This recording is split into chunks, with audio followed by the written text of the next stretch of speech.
기쁘고 복된 성탄절이 가까이 오고 있습니다. 우리의 몸도 마음도 예수님을 영접할 준비를 하면서 대림절을 보내기를 바랍니다. 예수님의 탄생은 우리 인류의 운명을 바꾸어 놓았습니다. 절망 가운데 살아가는 자들에게는 참된 소망을 주셨고, 죽음을 두려워한 자에게는 부활로서 새 생명을 얻게 하였던 것입니다. 무엇보다도 예수님이 이 땅에 오실 때는 임마누엘의 하나님으로 오셨습니다. 임마누엘은 하나님이 우리와 함께 계시다라는 뜻입니다. 전능하신 하나님이 어떻게 인간이 될 수 있을까요? 전능하신 하나님이 인간으로 이 땅에 오시면서 가장 낮은 자리인 마국간에서 오셨습니다. 그것은 인류의 역사 가운데서 가장 큰 기적 중의 기적이요, 은혜 중에 은혜, 놀라운 사건입니다. 임마누엘 하나님은 오늘도 저와 여러분과 함께 계십니다. 인간의 몸으로 이 땅에 오신 예수님은 오늘 저와 여러분이 당면하고 있는 형편과 사정을 너무너무 잘 알고 계십니다. 여러분의 딱한 사정도 알고 잘 알고 계십니다. 여러분의 아픈 마음도 알고 계십니다. 예수님이 땅에서 사실 때의 30년 동안의 삶이 오늘 저와 여러분의 삶과 똑같은 삶을 사셨습니다. 그래서 우리가 무엇이 필요한지, 어떤 어려움이 있는지 너무나 잘 알고 계신다는 말씀인 것입니다. 예수님이 이 땅에 30년 동안의 몫으로 일을 하면서 사셨습니다. 몫으로 일하는 것은 그렇게 쉬운 게 아닙니다. 굉장히 힘이 들고 어려운 일인 것입니다. 예수님이 이 땅에 사실 때에 또한 너무 가난하게 사셨습니다. 예수님이 가난하게 사신 이유가 있는데, 고린도후서 8장 9절 보니까 하기 위해서 당신이 가난의 짐을 짊어지셨다고 말씀하고 있습니다. 하나님은 저와 여러분을 너무너무 사랑하셔서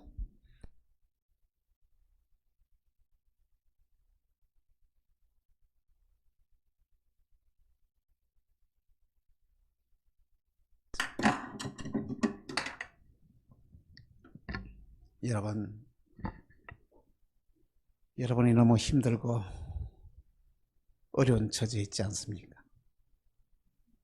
때로는 고독한 일도 있지 않습니까? 여러분, 우리 예수님은 우리의 형편과 처지를 너무너무 잘 알고 계신다는 말씀인 것입니다. 임마누엘 되신 하나님은 이 땅에 사셨을 때에 그의 학벌이 전혀 없었습니다. 당시 사람들은 예수님을 바라보면서 말합니다. 아니, 저 글도 모르는 자가 어떻게 해서 저렇게 많은 좋은 말씀을 하시느냐고 그들은 참으로 다 의아해 했던 것입니다. 예수님이 학교 교육을 포기한 것은 오늘 이 땅에 살아가는 사람들이 배우고 싶어도 배우지 못하고 배우지 못한 자들에게 하나님께서는 참된 위로와 소망을 주시기 위하여 예수님이 학교 교육을 포기한 것이 아닌가, 그렇게 생각을 합니다. 또한 임마누엘 되신 하나님은 이 땅에 살아가면서 어느 누구도 사람을 차별하지 않았습니다. 다 같이 살아가셨고 다 동등하게 그 모든 기회를 또 주고 사랑하였던 것입니다. 여러분, 사람을 차별하는 것은 굉장히 나쁜 것입니다. 이것은 뭐냐면 마귀가 가장 좋아하는 거예요. 사람을 차별하고 사람을 무시하고 사람을 낮추게 보고, 이것은 마귀가 좋아하는 일들인 것입니다. 우리가 믿음으로 바로 살게 되면 그 어떤 환경에 있어도 그 어떤 처지에서도 우리는 위대한 일을 할 수가 있습니다. 왜? 하나님이 함께하는 사람은 어느 누구도 당해낼 수가 없습니다. 대림절을 보내면서 임마누엘의 하나님을 경험하고 체험하는 저와 여러분이 다 되기를 간곡하게 부탁을 드립니다. 오늘 우리의 주위의 사람들을 살펴보면 우리 주위에 너무 상처 입은 사람들이 너무 많습니다. 이 사람은 이렇게 상처를 받고 저 사람은 저렇게 상처를 받는 사람들의 그 이야기가 얼마나 많은지 모릅니다. 학생들은 성적이 떨어짐으로 상처를 받고, 직장생활 하는 자들은 자기가 하는 이 역할에 능력이 나타나지 않아서 상처를 받고, 또한 장사하는 사람은 경기가 좋지 않아서 상처를 받고, 사업하는 사람들은 이 불경기를 어떻게 헤쳐나가면서 이 모양처럼으로 상처를 받는 자들이 너무 많습니다. 근데 여러분, 이 상처를 받는 이 분들에게 저는 한번 권고를 합니다. 여러분의 생각만 한번 살짝 바꿔보자는 것이죠. 성적이 떨어졌다고 해서 상처를 받을 것이 아니라, 그래, 내가 다음에는 열심히 더 공부해서 내가 좋은 성적을 가질 것이야, 이 소망을 한번 바꿔보자는 것이죠.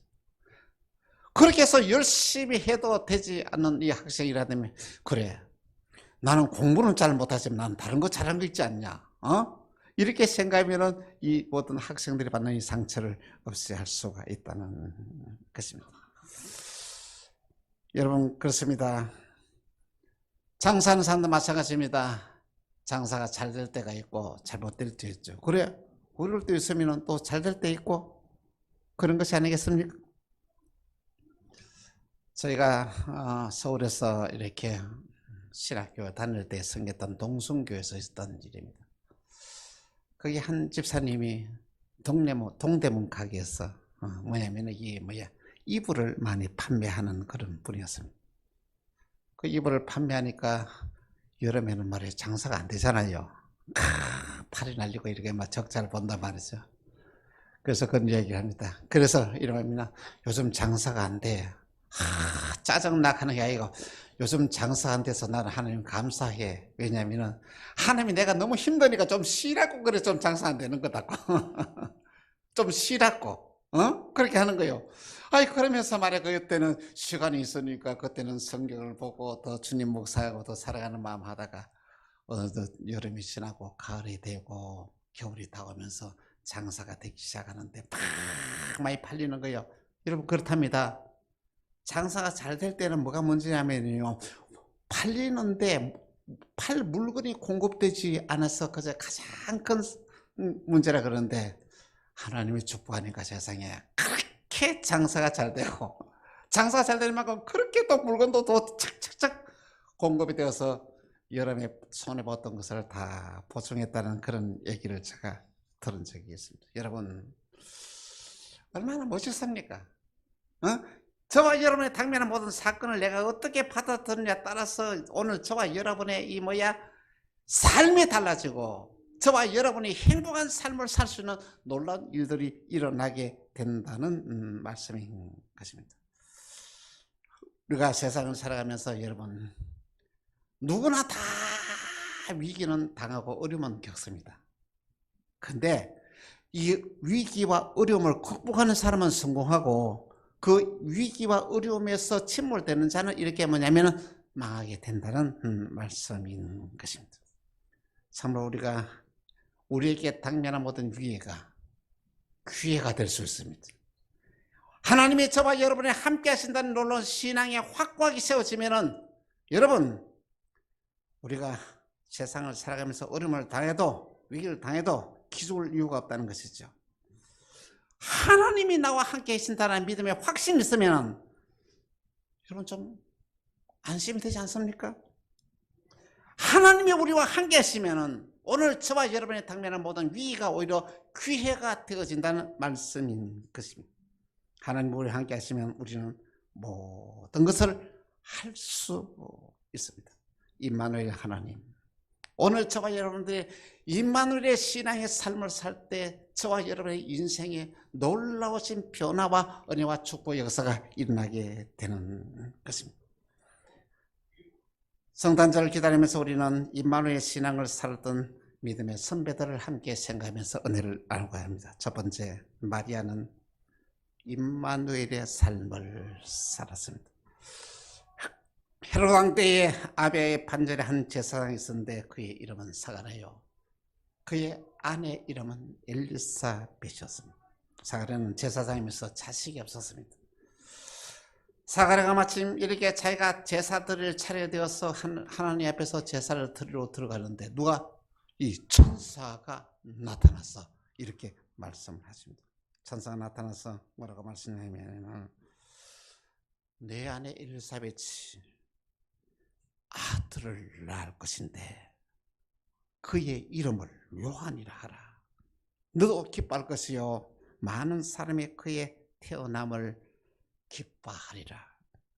그가 주 앞에서 큰 자가 되어 포도주나 독주를 마시지 않으며 모태서부터 성령 충만하여서 엘리야의 심정으로 수많은 많은 사람들을 백성에게 이끌 것이다. 이렇게 말씀했습니다. 그때 사가랴가 아멘 할렐루야 하고 받으면 되는데 사가랴를 갔습니다. 고개를 건드리면서 아니 나도 늙고 내 엘리사벳도 나이가 많아서 아이를 낳을 수가 없습니다. 이렇게 말합니다. 그랬더니 그 천사 가브리엘이 이렇게 말합니다. 누가복음 1장 20절 시작. 보라 이 일이 되는 날까지 내가 말 못하는 자가 되어 너희 말을 못하리니 이는 내가 내 말을 믿지 아니하노니와 때가 되리면 내 말이 이루어지리라. 그때부터 말을 못해. 제사장이 들어가서 말이야 하나님께 받았던 말씀 백성이 지났는데 아무 말도 못해서 몸짓과 손짓도 하면서 이렇게 끝내고 말했어요. 때가 되어서 어떻게 했습니까? 정말로 엘리사벳이 임신을 하게 되고 아기를 낳았는데 그 아이가 누굽니까? 이 세례 요한이었던 것입니다. 가브리엘 천사는 또한 그 후에 또한 마리아를 찾아갑니다. 마리아는 다윗의 자손 요셉이라는 사람과 약혼한 사이입니다. 그런데 또 가브리엘 천사가 또 마리아에게도 너무 충격적인 말을 합니다. 아니 아직 결혼도 하지 않았는데 내가 아들을 낳을 것이다고 말하는 거예요. 이런 황당한 일이 있습니까? 자기가 남자도 모르는데 아들을 낳으라고 이렇게 천사가 말한다는 거예요. 그런데 마리아는 이 천사의 말을 믿음으로 아멘으로 받아들였습니다. 마리아는 가브리엘 천사의 말을 듣고 일어나서 제사장 사가랴의 집에 들어갑니다. 그때 엘리사벳에게 그분에게 문안을 하는데 나이도 많고 아이를 낳을 수 없는 엘리사벳이 배가 이렇게 불러가지고 임신을 해가 있다는 것을. 그때 엘리사벳이 너무 기뻐서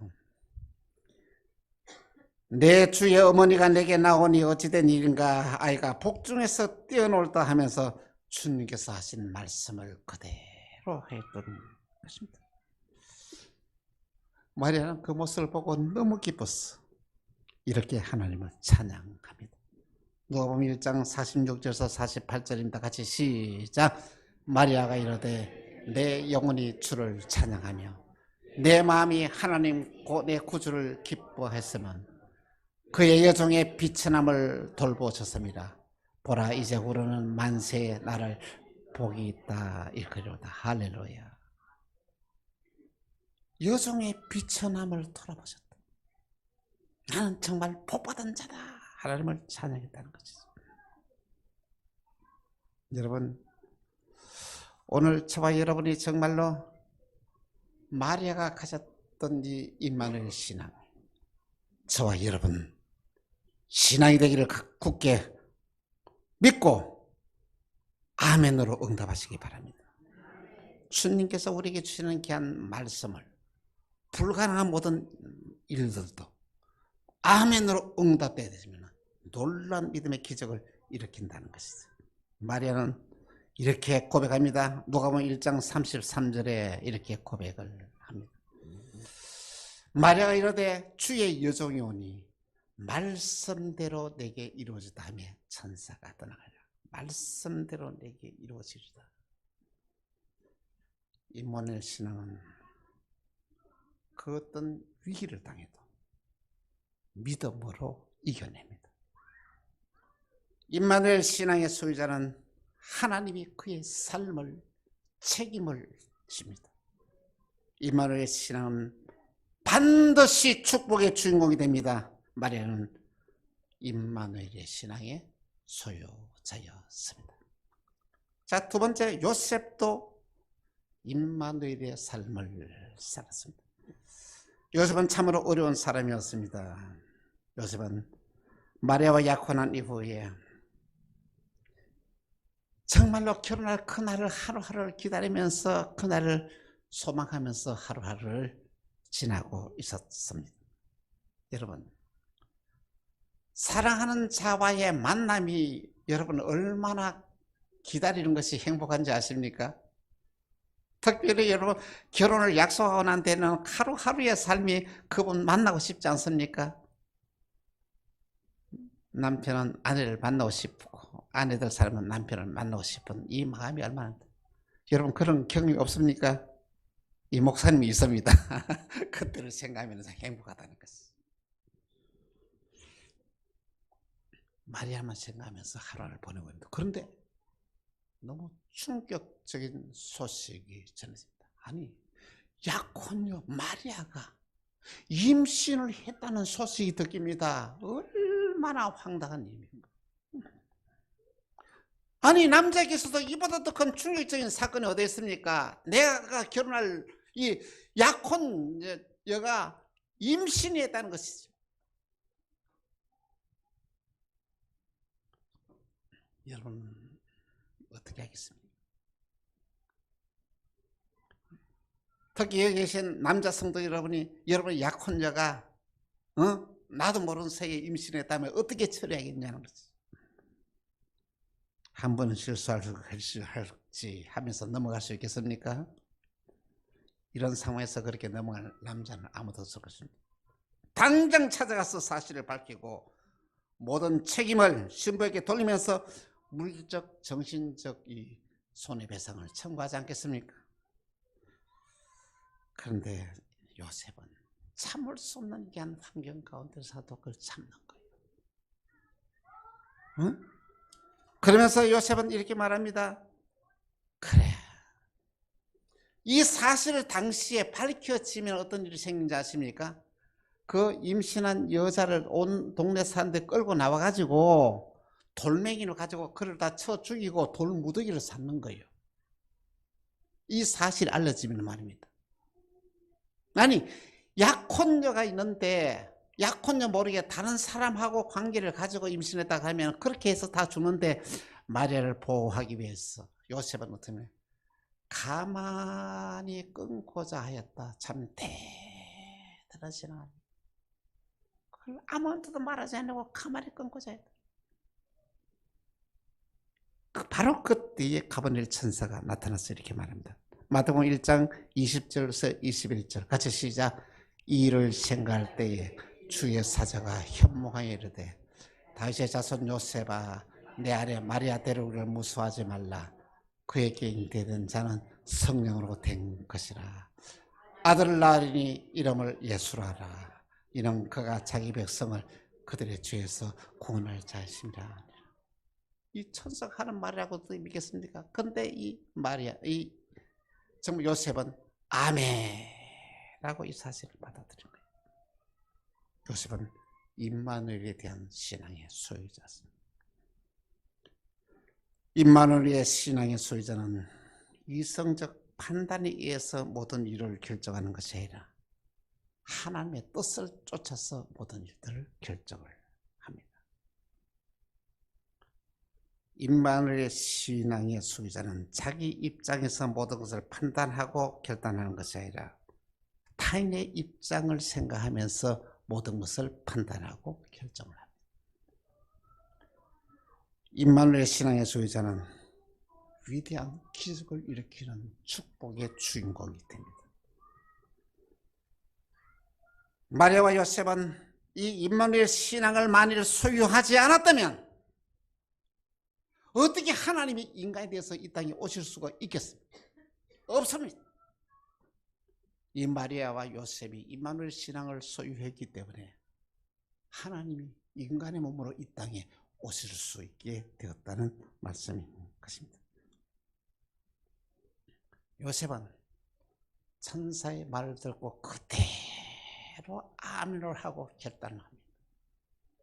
마태복음 1장 24절에서 25절 같이 시작. 요셉이 잠에서 깨어 일어나 주의 사자의 분부대로 행하여 그의 아내를 데려왔으나 아들을 낳기까지 동침하지 아니하더니 나음의 이름을 예수라 하니라. 할렐루야. 임마누엘에 대한 신앙을 소유한 자는 어떻습니까? 믿고 행동하는 자입니다. 그냥 그래 알았어 아멘 끝나지 아니하고 알았어 아멘 하고 그대로 행동하는 자가 이 바로 임마누엘의 신앙의 소유자다라는 말씀인 것입니다. 세 번째, 임마누엘의 신앙으로 무장하자입니다. 오늘 우리의 신앙의 삶 속에서 가장 큰 문제가 있다면 우리가 섬기는 하나님을 제대로 알지 못하는 것이 가장 큰 문제가 아닌가 생각합니다. 여러분과 제가 하나님의 어떤 분이신지를 아는 것만큼 우리의 믿음이 성숙합니다. 하나님의 어떤 분인지를 아는 만큼 우리의 신앙이 성숙하고 믿음의 놀라운 역사가 일어나게 된다는 말씀인 것입니다. 하나님은 전지전능하신 분이십니다. 전지하시다는 말은 하나님은 모든 걸 다 알고 계신다는 것이죠. 여러분의 형편과 악한 사정을 하나님 다 알고 계십니다. 억울한 누명을 덮어쓰고 고생하는 것도 하나님 다 알고 계십니다.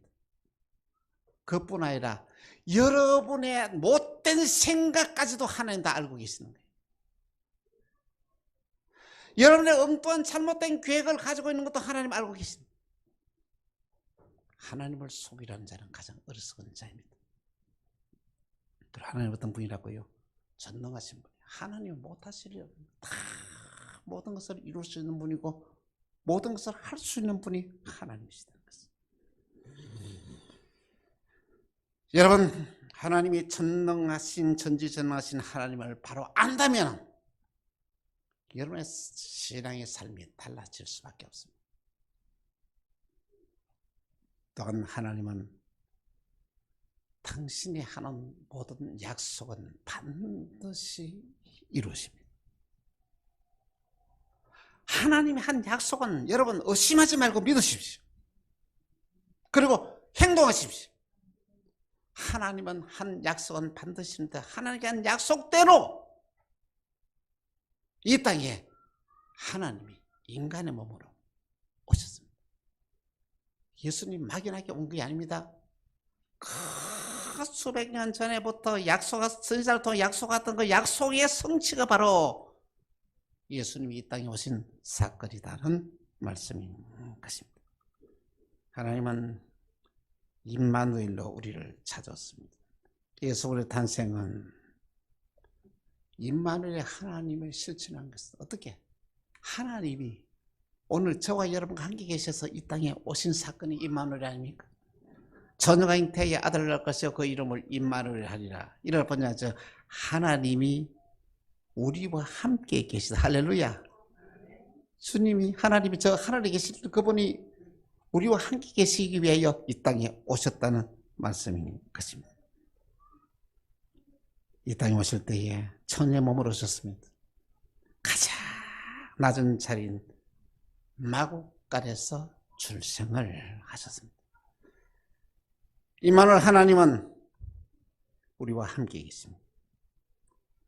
임마누엘 하나님은 오늘 저와 여러분의 형편과 처지를 잘 알고 계십니다. 임마누엘의 하나님은 우리의 필요를 공급하시고 우리를 보호하시고 우리를 지켜주십니다. 임마누엘 하나님은 우리가 하는 모든 메사의 일을 간섭하시며 가장 선하고 바른 길로 우리를 인도하십니다. 임마누엘 신 하나님이 우리를 모든 위기에서 건져주시고 놀라운 축복의 길로 인도하시는 것입니다. 사랑하는 성도 여러분, 여러분은 어떤 신앙을 소유하고 살아가고 있습니다. 하나님의 뜻을 찾기보다는 내 생각과 내 고집대로 살고 있지는 않습니다. 하나님의 뜻을 거역하면서 내가 바라는 소원이 하나님이 이루어져야 된다고 요청하고 살고 있지는 않습니다. 내가 바라는 뜻이 하나님 아버지의 뜻이라고 착각하고 살고 있지는 않습니다. 우리 주님은 겟세마네 동산에서 기도하셨습니다. 그의 기도가 얼마나 간절했던지 땀을 흘리면서 기도하신 우리 예수님은 이 땀방울이 변하여 핏방울로 바뀌었습니다. 얼마나 간절하게 이렇게 기도한 내용이 뭔지는 아버지요, 할만하시거든 이 잔을 내게서 지나게 하옵소서. 이 말은 아버지요, 내가 이 십자가를 져야만 합니까? 전능하신 분이시지 않습니까? 당신은 전능하신 분이 내가 왜 이 십자가를 져야 합니까? 그러나 나의 원대로 마옵시고 아버지의 원대로 하옵소서. 우리의 기도는 어떠합니까? 하나님의 뜻을 생각하고 기도합니까? 아니면 내가 바라는 소망만 이루어달라고 기도하고 있습니다. 아버지 뜻은 생각하지 않고 내가 바라고 원하는 일에만 전력하면서 기도하고 있지는 않습니다. 하나님은 내 생각보다 뛰어나고 내 판단보다 뛰어납니다. 여러분, 그분께 맡기세요. 모든 것을 그분이 인도함을 받으십시오. 우리가 원하는 것대로 되는 것이 성공이 아니라 하나님 아버지가 원하는 대로 이루어지는 것이 진정한 성공입니다. 내가 원하는 것을 이루어지면, 하나를 얻는다면, 하나님이 원하신 뜻이 이루어지면 10가지, 100가지를 얻게 되는 놀라운 축복이 임하게 된다는 말씀인 것입니다. 우리가 하나님이 원하는 뜻을 이루며 이 땅을 살아갈 때요, 하나님 우리에게 가장 좋은 것으로 채워줍니다. 아니, 당신의 자녀까지도 아끼지 않아서 우리에서 내어주신 그분이 우리에게 무엇을 더 주시지 않겠습니까? 우리가 하나님의 뜻대로 살기만 하면 여러분과 저의 인생의 운명이 달라집니다. 하나님은 우리에게 임마누엘로 찾아오셨습니다. 우리 모두 대림자를 보내면서 임마누엘 되신 하나님과 함께 믿음 안에서 진정한 승리의 삶을 살아가는 저와 여러분이 다 되시기를 주 예수의 이름으로 축원합니다. 기도하겠습니다. 주님, 우리를 불쌍히 보시사 우리에게 참된 신앙과 믿음을 회복시켜 주옵소서. 임마누엘의 신앙을 회복시켜 주시사 정말 하나님이 우리와 함께 동행하는 삶을 살아가는 놀라운 믿음의 기적의 역사가 일어나게 하여 주옵소서. 임마누엘의 신앙을 소유하기를 바랍니다. 우리 모두에게 참된 임마누엘의 신앙을 소유하고 믿음으로 승리하는 삶을 살게 하여 주옵소서. 주 예수 그리스도로 기도합니다. 아멘.